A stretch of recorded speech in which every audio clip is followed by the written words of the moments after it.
প্রায় শেষ দিকে এসে আশাব্যঞ্জক ক্রেতা পেয়ে খুশি ঢাকা আন্তর্জাতিক বাণিজ্য মেলার বিক্রেতারা। এ নিয়ে বিস্তারিত জানতে চাই, যুক্ত হয়েছেন সহকর্মী সানি মৃধা।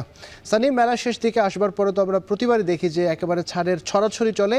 এই মুহূর্তে আপনি কি দেখছেন এবং ক্রেতা বিক্রেতাদের উপস্থিতি কেমন, সব মিলে তারা আসলে কি বলছেন?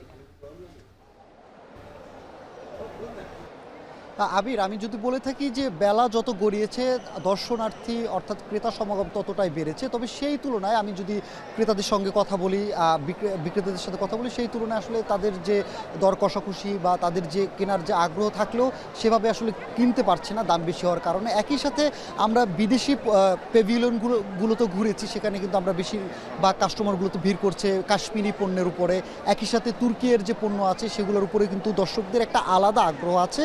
তবে দাম স্বাভাবিকের তুলনায় গেল কয়েকবারের তুলনায় কিন্তু এবারের দাম তাদের কাছে, ক্রেতাদের কাছে একটু বেশি মনে হচ্ছে।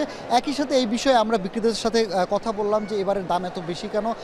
বাহিরের যে বিক্রেতারা আছে অর্থাৎ বিদেশি বিক্রেতারা বলছেন যে তারা যেহেতু বিদেশ থেকে প্রোডাক্ট নিয়ে আসতে হয়েছে, সেই তুলনায় ট্যাক্স ভ্যাটের কারণে কিন্তু সেই প্রোডাক্টগুলো তো গেলবারের তুলনায় এবার একটু দামটা বেশি হচ্ছে। তারপরেও তারা যে এই 26 দিন পর্যন্ত যেভাবে বেচা বিক্রি শুরু হয়েছিল, শেষ ভাগে যেভাবে বেড়েছে, তার জন্য তারা সন্তুষ্ট প্রকাশ করেছে। একই সাথে আমরা যদি আমাদের স্থানীয় দোকানীদের সাথে কথা বলি, তারাও কিন্তু তাদের যে বেচা বিক্রি নিয়ে তারা সন্তুষ্ট প্রকাশ করেছে। তবে বেশিরভাগ দর্শনার্থীরাই এসছেন এখানে ঘোরাফেরা করতে। কেউ পরিবার নিয়ে আসছেন, কেউ ঢাকা থেকে আসছেন, আবার ঢাকার বাইরে থেকেও আসছেন, কেউ কিন্তু এখানে 3-4 বারও আসছেন। অর্থাৎ এই 1 মাস বা 25 দিনের মধ্যে তারা কিন্তু 3-4 বারও এই বাণিজ্য মেলাতে এসেছেন। একই সাথে যেহেতু ঘোরাফেরা করে যদি অনেকেই ক্লান্ত হয়ে যায়, সেই ক্লান্ত থেকে ওভারকাম করতে কিন্তু আমরা দেখেছি যে তারা বিশেষ করে খাবার দাবারের দোকানে কিন্তু তারা ভিড় করছে, তারা এখানে ভিড় করছে, খাচ্ছে। একই সাথে যদি আমরা বলি যে বেশিরভাগ এখানে যারা আসছেন তারা কিন্তু বেশিরভাগই নারী ক্রেতাদের আমরা বেশি দেখতে পেয়েছি, নারীদের পণ্যের প্রতি কিন্তু তারা বেশি দেখতে পেয়েছি। এখন যদি আপনাকে আমরা যে স্টলটির সামনে আছি সেই বিষয়টি দেখাই, এখানে বেশিরভাগ পণ্যই আমরা দেখেছি যে এখানে নারীদের হ্যান্ডব্যাগ রয়েছে, এছাড়াও কিন্তু বিভিন্ন ঘরের সামগ্রী রয়েছে। কিন্তু এখানে যারা বিক্রেতারা তারা বলছেন যে এবারে কিন্তু বেশিরভাগ কাস্টমার এসলেও তারা দরদাম করে বেশিরভাগই কিনছেন না বলে আমাদের কাছে তারা অভিযোগ জানিয়ে। তবে বাকি যে 4 দিন আছে সেই তুলনায় অর্থাৎ তারা আশা করছে যে বাকি 4 দিনে এখন পর্যন্ত যে ঘাটতি রয়েছে সেটাই পূর্ণ হবে বলে তারা আশাবাদ করেছে।